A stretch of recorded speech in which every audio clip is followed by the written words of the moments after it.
electronics course in Roboprenr. I have worked on this project called Smart Cafe.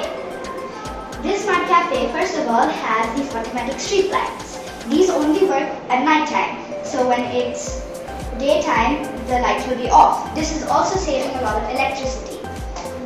I have used many transistors during this project, and I have used this joystick module to control the RGB LED for kids who are really bored when they come to this restaurant or cafe. I have used the switch or button variable, which would help me when the customers want to call the waiter for help. As soon as the waiters or waitresses hear this, they will come to the customer's need.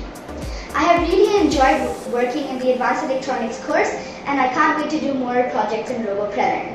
Thank you.